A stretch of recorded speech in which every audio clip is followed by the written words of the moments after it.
Hi, this is a quick introduction to regular expressions, which is a big topic to cover, but we're just going to hit on some really useful features of regular expressions, particularly for people who analyze marketing data in Google Sheets or use Google Analytics or Google Tag Manager. Most Google products have some kind of support for regular expressions, and we'll touch a little bit on Tag Manager and Google Analytics and how you can use them at the end. So the things we're going to talk about, first of all, what are they? And then some basic functions in regular expressions. We'll really just scratch the surface. Regular expressions are very powerful. How to test regular expressions as you're creating them. Where you can use them in Google Analytics and Data Studio, and if this piques your interest, where you could go and learn more about regular expressions. So what they are, they've been around for a long time, and it's really a syntax for matching patterns in text or string data. So like you might be familiar with like a wildcard character using maybe a $sign or something as a wildcard.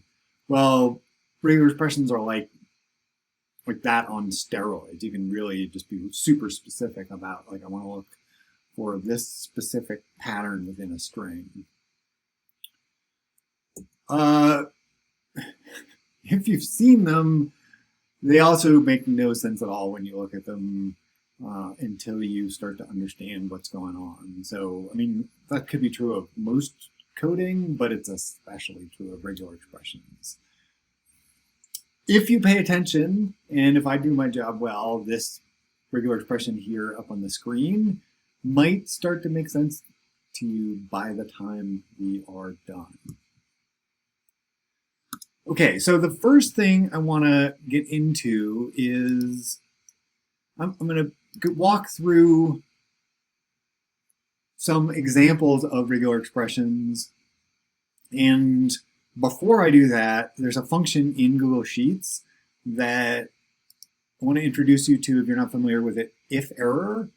And IfError is a function that takes two arguments. And if the first argument errors, then it returns the second argument. So up on my screen, I have a couple of examples. In the first one, I take 0 and divide it by 0, which returns an error. So it returns the second part of what I passed to the if error, divide by 0.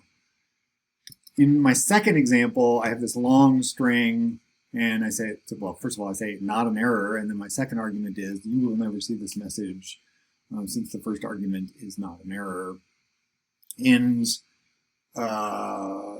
so we're going to use this because we're going to be testing regular expressions using a function called REGEXEXTRACT in Google Sheets, which is a way that you can use regular expressions to extract data from a cell. And if it doesn't find what it's looking for, it's going to return an error, which is why I wanted to show you this IfError function, because I'm going to be using it in my examples. So here, first off, we're gonna in each of the sheets I walk through is going to have the same pattern where there's going to be some text in column B, and then I'm going to have what the regular expression itself looks like in column C, and then I'm going to have the result. And I mentioned I'm using this REGEXEXTRACT, which I have inside this IfError. So what the IfError does is it just returns nothing if the REGEXEXTRACT returns an error. And REGEXEXTRACT takes two arguments. One is the cell with the data that you want to analyze, and the second is the regular expression. And in Google Sheets, when you give a function a regular expression, you put it in quotes. A lot of times you'll see front slashes used at the beginning of and end of a regular expression. In programming, they're often denoted that way. In a Google Sheet, you're just putting quotes around it. In the case of REGEXEXTRACT, it expects a regular expression, so it knows what it's looking for. So my first example here is really simple. I'm just giving it the letter C. I'm saying, can you find the letter C in here? And if you can, then go ahead and return it. That's the extract part. There's another function called regexmatch, which I could use, and what that would just return true or false. And so in this case, it would return true because it found a C in the text. If you want to match an entire word or several letters, part of a word, then you can pass the whatever it is that you're looking for. So in this case, I've got the word flee, and I've got the words over on the left, flee color. And in the second case, I'm passing my regular expression as flee, F-L-E-E, which it doesn't find because flee is spelled F-L-E-A in this context. So it does not match and it does not return the result. Probably should have mentioned that the data that I'm using here I used SEMrush, SEMrush.com, which is a great tool set for analyzing your own website or other websites. And one of the things that you can do with SEMrush is get organic keywords that other websites are ranking for. And I did a SEMrush analysis of Chewy.com, which sells pet products, and grabbed some of their data. And I did the same thing for Colorado.com and grabbed their data. So the raw data sets are right here. So it's pulling keywords and landing pages from what those websites are ranking for in their organic search. So that's the data that I'm working with. Okay, so next up, and hence you're going to get a fair number of pet-related examples here. So next up is, in a regular expression, this dot character matches any character. So in this case, what it's doing is it's basically, it looks at the text, finds a character, it returns that, it's done. So in the first example, the first character starts with is a B, and the second one, the first character is a C. And that could occasionally be useful. Certainly matching entire words can be useful. Often what we want to do is say that we want to match one or more of a character or a set of characters, and you can do that with a plus sign. So in this case, I put E with a plus sign, and because green cheek conure, no idea what that is, but it has two E's in it, so it returns two E's. And the way that the regex match works in Google Sheets is as soon as it finds something that matches, it returns that. It doesn't actually keep going. In regular expressions, that would be called a greedy regular expression. But in this case, it's just going to find the first time it matches and return that. So it's not going to return EE and then EE again because it's actually found it twice in this example. So here I have B plus, but there are no B's in the second one, giant schnauzer, so it doesn't return anything. So then you can use the dot character and a plus to say, I want to match one or more of any character. And in this case, that's just going to return the entire string because it's one or more of any characters, right? So not especially useful. One pattern that I didn't include here, but you do often see is dot star. And dot star is 0 or more of any character. So there are instances where you might want to match 0 or more. Like let's say that you're looking for dog and blanket, but you have dog, and then you could do, if you did dot star and then blanket, it would find dog blanket with no space in between, but it would find dog blanket with a space in between. It would find a dog blanket with a word in between as well. So you will see dot star pretty often. I don't actually use it that much because most of the time I know that I want at least one character. And I think it's a little bit lazy, I guess. So the other thing that's really important to understand about regular expressions is that, so in this case, I'm just matching one or more of any character. But in my second example here, I want to do that, but I only want to do it after I find a D. So find me a D and then return whatever comes after that. So in this case, it returns dog. And hopefully you're starting to see, oh, well, that's kind of useful. So if you do marketing, a lot of times you're looking at audience data or keyword data or something, and you want to look for something in particular, and then you want to get stuff that comes after that. So this is a great way to do that.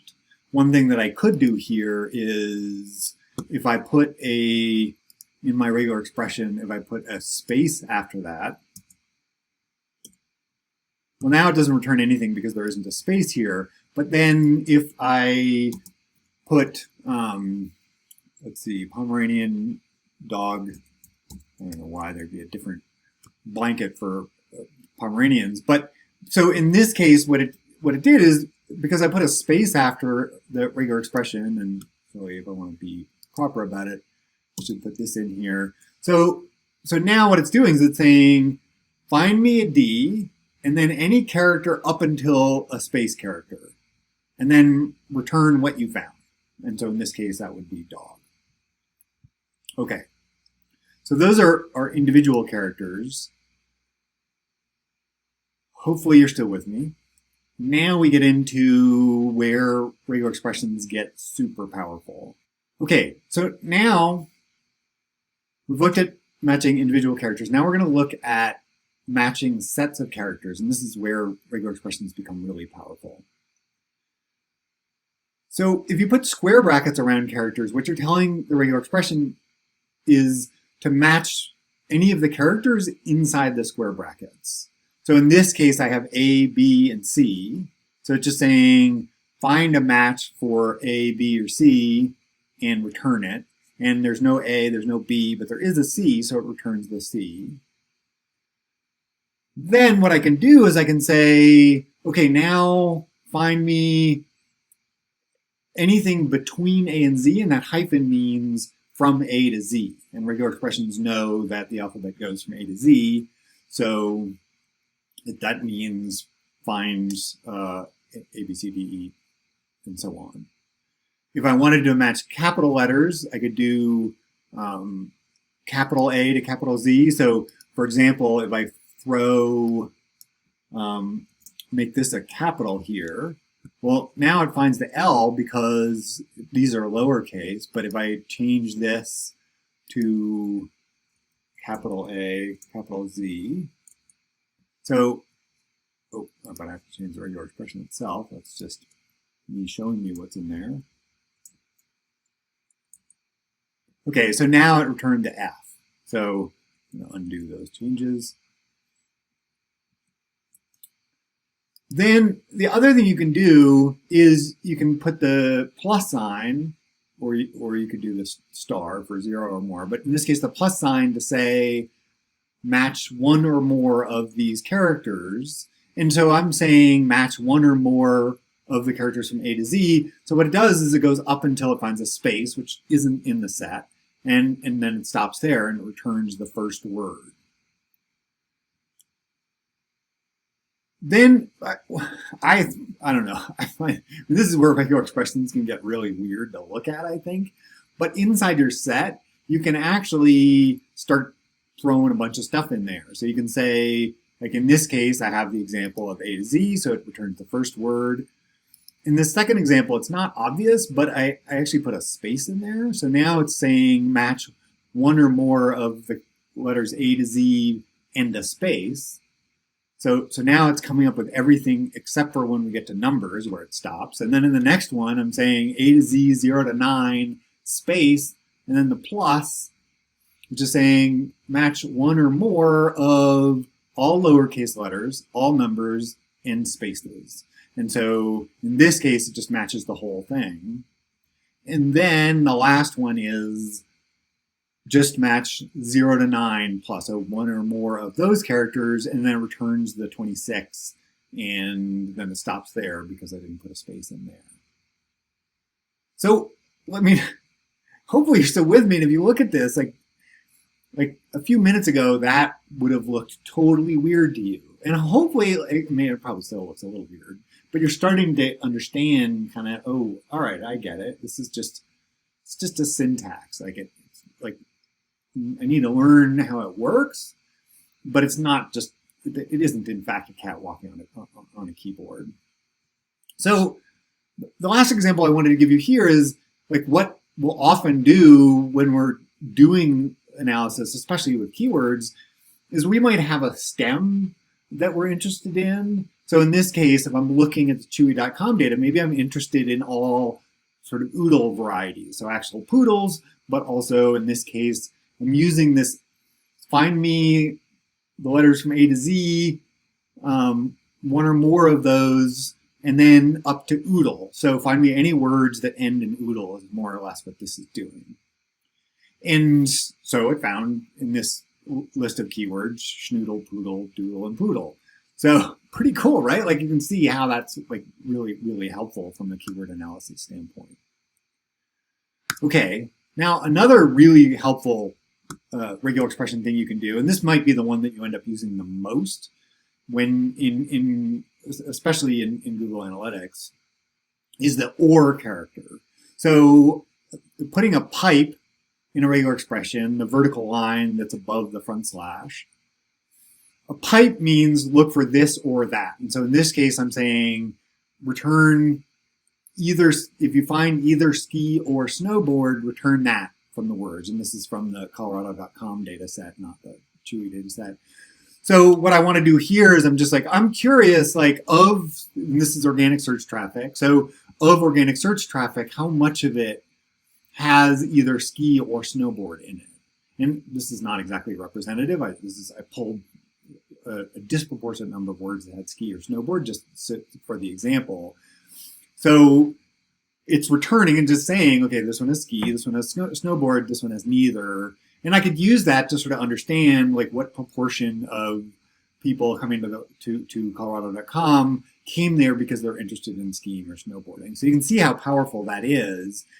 And this can be really useful for, like, if you're setting up goals. You might say, I want this goal to fire on this page or this page. And you can use a regular expression to do that. Or if you're setting up content groupings, you might say, well, I want it to match when the page matches this page or this page or this page or this page, as an example.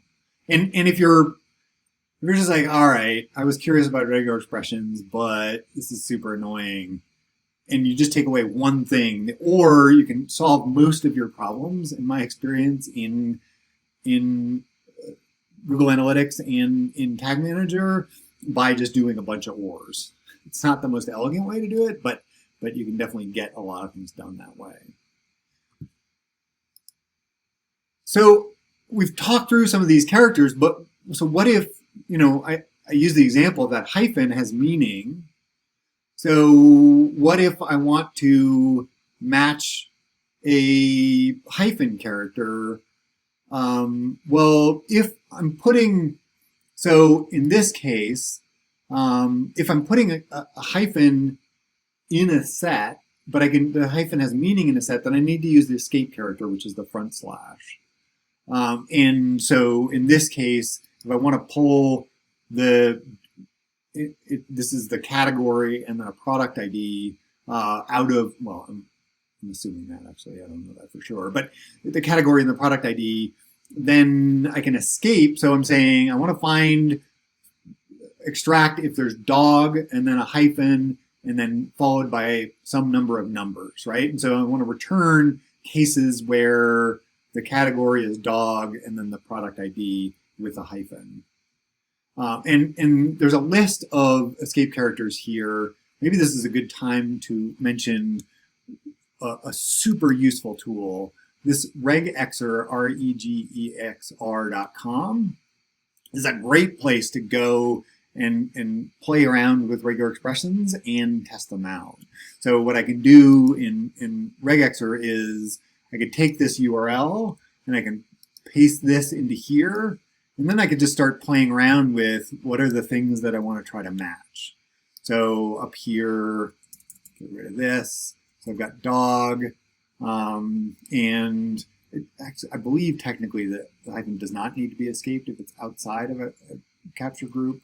Yeah, so that's going to still match that. But then I'm going to do 0 to 9. Now, because I don't have the plus sign there yet, it's only matched one of them. So then if I add the plus sign, now it matches the whole thing. So this is like, I use this all the time. Regular expressions are confusing. So that's a wonderful, wonderful tool to be able to use. So like, now we're starting to get into the gobbledygooky stuff, but let's talk through this. All right. So we have this URL, and what I'm saying is that I want to match www, and then I'm going to escape this dot because the dot has meaning, so I have to put this front slash before it. So I want to match the character dot. I don't want the regular expression meaning of dot, which is any character.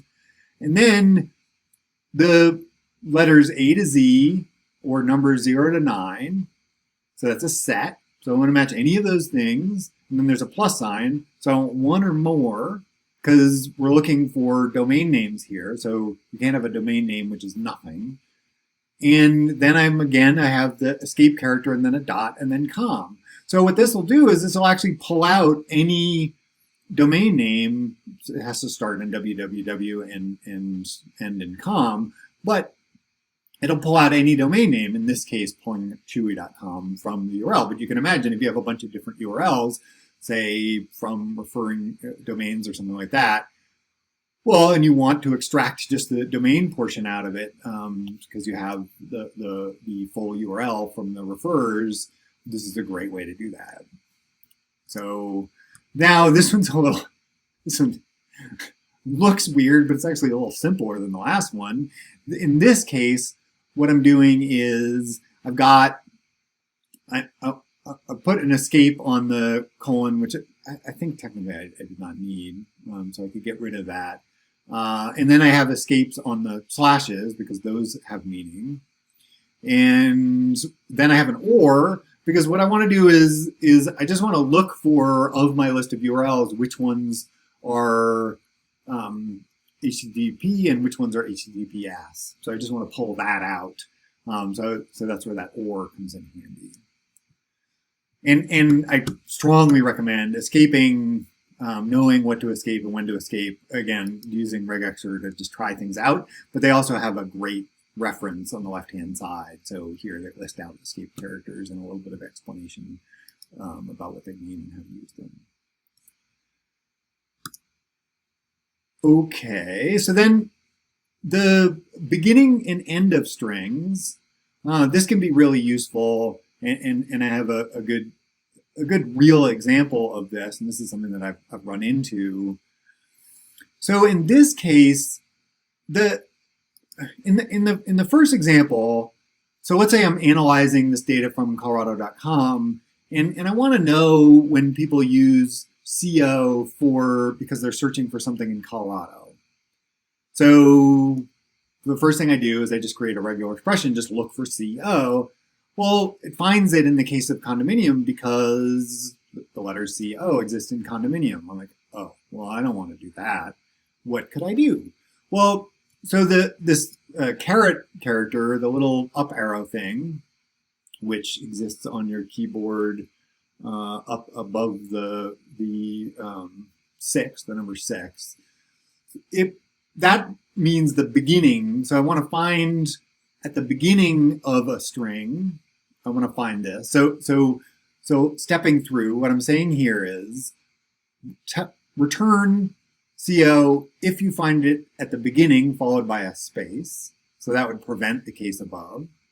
Or if you find it with a space before and after, so just by itself, or with a space and then at the end, and this $ means looking for something at the end of a string. So again, I've got 3 different situations where I want to return CO. One is where at the beginning of a string with a space after it, in the middle with spaces on either side, just by itself, or with a space before it at the end.